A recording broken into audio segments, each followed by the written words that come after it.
The Great Lock-In.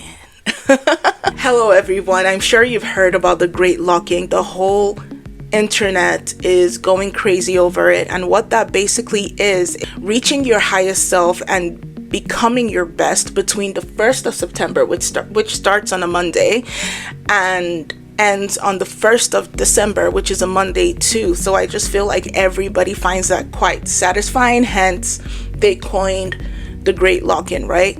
So I'm joining this thing as well, but I thought to myself, okay, Sandy, what about you do a great spiritual lock-in where we are working on our spirit man and to reach our highest self? But what happened to our spirit man? We can't forget he or she. So let's get to it. So in this video, what I'm gonna do basically is to give you some tips and tricks on how you can elevate your spirit man in the great spiritual lock-in between the 1st of September and December. All right, so if you guys see me looking over here, just know that my laptop is over there where I have written down everything I want to tell you guys. Spiritual lock-in number 1, anger and forgiveness detox. Okay, I feel like this year has been quite a hectic year for everybody except 2020. I feel like this is one of the years that everybody's like, what's gonna go on with our future? We can't predict our future, we can't understand it. There has been a lot of fear around this year, to be honest with you.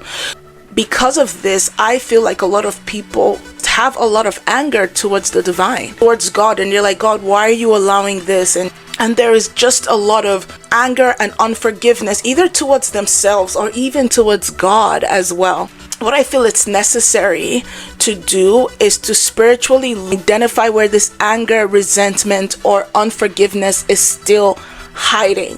What's going on? What does that look like for you? Identifying it will give you the solution. And I want y'all to know that anger basically doesn't mean you're screaming everywhere. There are different emotions and actions under anger, and honestly, if you Google it, you'll find the answer. Okay, so that way when you're doing your research, you'd be able to know which one you are exuding. I will also drop in a quick weekly exercise that I think can fit everybody's personality and everybody's schedule. Basically, if you can write weekly a release letter to either someone, a place, or a thing, it doesn't matter how silly it is and how long or short it is, write the letter, and then you can throw it away or keep it, pray over it, or burn it, whatever you feel like you want to do.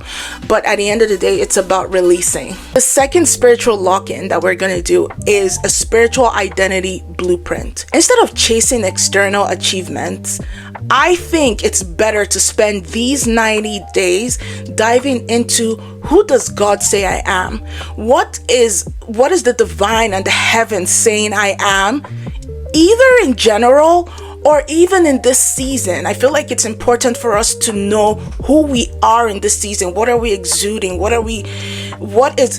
is our spirit man yearning for? Just so much, right? There's so much depth to this question.